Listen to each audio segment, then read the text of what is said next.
আপনারা একটা দল পেয়েছেন, যেটাকে আমরা বলছি যে আমাদের এটা একটা প্রিপারেশন ক্যাম্পের দল।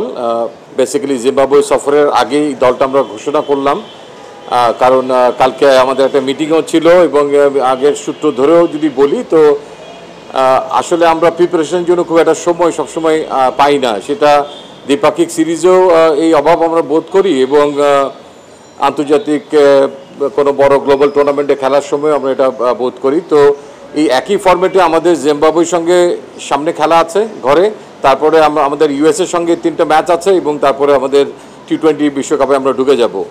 সো দ্যাট একটা ম্যাচ সিনারিওতে কিছু প্র্যাকটিস হবে এখানে এবং এই টি-20 ফরম্যাটে বিভিন্ন সময়ে বিভিন্ন পরিস্থিতিতে কিভাবে আমাদের খেলার অ্যাপ্রোচ হবে, প্ল্যানিংটা কী দাঁড়াবে, ব্যাটসম্যানের কী রোল থাকবে, বোলারদের কী রোল থাকবে, সে ব্যাপারে তাদেরকে আমাদের টিম ম্যানেজমেন্ট এবং হেড কোচ মানে সাপোর্ট স্টাফরা তারা একটা ব্রিফ ধারণা দিবে।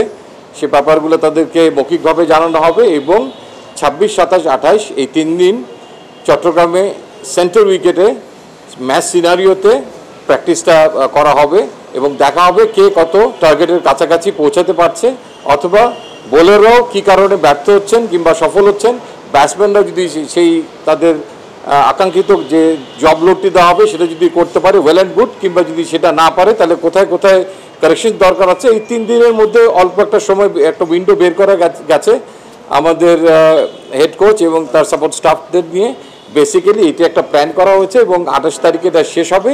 শেষ হওয়ার পরে আমরা জিম্বাবুয়ের এগেনস্টে মূল দলটাকে আমরা দিয়ে দিব এবং এই 17 জনের ব্যাপারে হয়তো আপনারা বলতে পারেন। তো আমরা ধরে নিতে পারি যে সামনে আমাদের যে খেলাগুলো আছে সেই খেলাগুলোর ব্যাপারে যদি কেউ আহত হয় কিংবা কোনো কারণে যদি আমরা দল পরিবর্তন করতে চাই ইউএসএ অথবা টি-20 ওয়ার্ল্ড কাপের সময়ও সেই সময় যে ব্যাকআপগুলো আমাদের দরকার হবে বেসিক্যালি তাদেরকেই এখানে রাখা হয়েছে, যাদের গ্লোবাল ক্রিকেট খেলার এক্সপিরিয়েন্স নাই কিংবা আমাদের হেড কোচের সঙ্গে এই সমস্ত বিষয়ে ইতিপূর্বে যারা ইন্টারাকশনে আসে নাই তাদেরকে মূল প্রাধান্য দেওয়া হয়েছে। এবং আনফর্চুনেটলি সাকিব আল হাসান এবং মুস্তাফিজ না থাকার কারণে তাদেরকে আমরা টাই আপ করতে পারিনি এখানে। And at the same time Soumya সরকারও সম্পূর্ণ সুস্থ নয়, তিনি ইনজুরি থেকে আস্তে আস্তে ফেরত আসার চেষ্টা করছেন, আপনারা জানেন।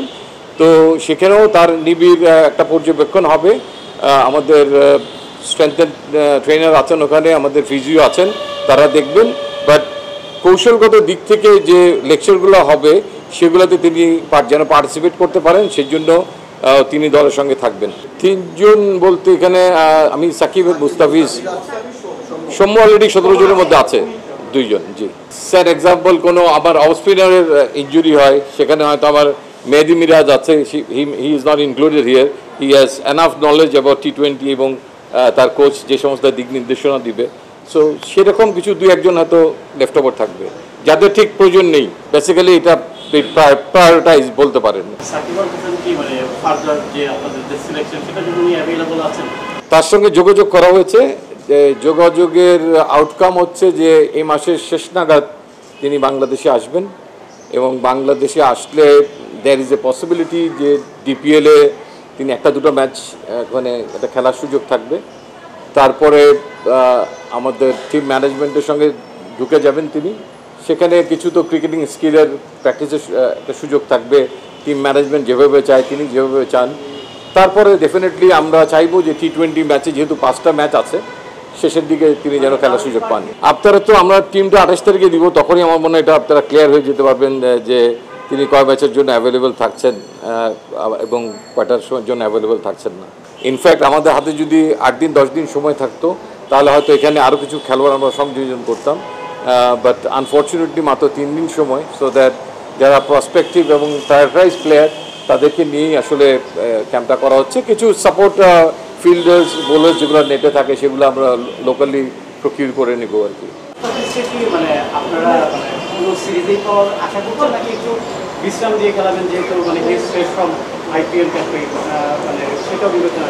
অ্যাটলিস্ট আমার ধারণা ফার্স্ট ম্যাচে উনি অ্যাভেলেবেল থাকবেন না, বিকজ উনি আসবেন, ওনাকে একটু আমাদের মেডিকেল টিমের স্ক্রিনিং প্রোগ্রামের মধ্যে দিয়ে যেতে হবে, সো দ্যাট তারপরে ডিমান্ড করবে যে আমরা বুঝে নেওয়ার চেষ্টা করব যে তার সঙ্গে কথা না হবে। তো আমার বিশ্বাস যে তিনি ফার্স্ট ম্যাচে অ্যাভেলেবেল হতে থাকবেন না।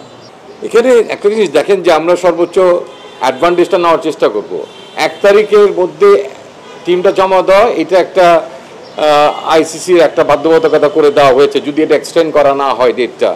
তো এই দলটাই যে আমাদের বিশ্বকাপের দল হবে এমন কোনো কথা নাই। এর মধ্যে অনেকগুলো খেলা থাকবে, ইনজুরি হতে পারে, অনেক কিছুই হতে পারে, তবে সেই দলটা কাছাকাছি একটা দল হবে। আমরা বেসিক্যালি এটা বোর্ডের ব্যাপার, এটা তারা কি প্রকাশ করবে কি প্রকাশ করবে না, এটা একটা দল আমাদেরকে দিতে হবে, সেটা আমরা দিয়ে দেওয়ার চেষ্টা করবো as close as possible. Maybe by that time Soumya Sarkar হয়তো মাঠে তখনও নাও ফিরতে পারে, আমাদেরকে সেই সময়গুলো নিতে হবে, এবং যতটুকু সুযোগ আমাদের আছে যে আমরা যে কোনো সময় যে কোনো কারণেই প্লেয়ার চেঞ্জ করতে পারবো, ইনজুরি ছাড়াও।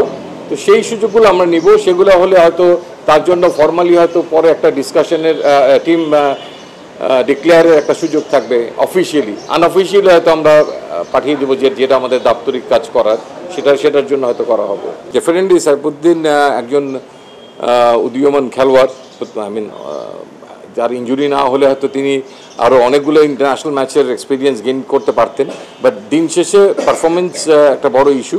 সাইফুদ্দিন হয়তো তার ব্যাটিংয়ে কিছুটাই এগিয়ে আছেন, আবার বোলিংয়ের দিক থেকে তার কম্পিটিটর আছে, so that it's a good opportunity for him as well এই জিম্বাবুয়ে সিরিজটা তার স্বরূপে ফেরার জন্য আমি মনে করি, because we have lot of interest on him.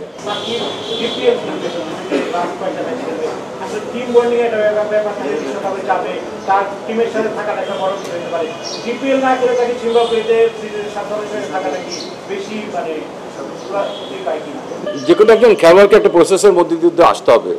তিনি বিদেশ সফর করে আসবেন, তার সফরজনিত ক্লান্তি থাকবে, এই গরমের সঙ্গে অ্যাডজাস্টমেন্টের ব্যাপার থাকবে, এবং তারপরেও ডেফিনেটলি তাকে বাংলাদেশ টিম ম্যানেজমেন্টের সঙ্গে কাজ করেই তারপরে ম্যাচে ফিরতে হবে যত দ্রুত সম্ভব। তো সেই জিনিসগুলো কিন্তু আমরা লক্ষ্য রাখবো। টিম বন্ডিংয়ের ব্যাপারে আমার মনে হয় যে he knows how to deal with the team, so এটা কোনো সমস্যা হবে না, কারণ আমাদের 5টা ম্যাচ আছে জিম্বাবুয়ের সঙ্গে, তারপরে ইউএসের সঙ্গে আমেরিকাতে গিয়ে আমরা কয়েকটা ম্যাচ খেলবো। তো কাজেই বিশ্বকাপ শুরু হওয়ার আগে আমার মনে হয় অনেকগুলো খেলা এবং অনেকগুলো দিন আছে একসঙ্গে তারা কাটাতে পারবে।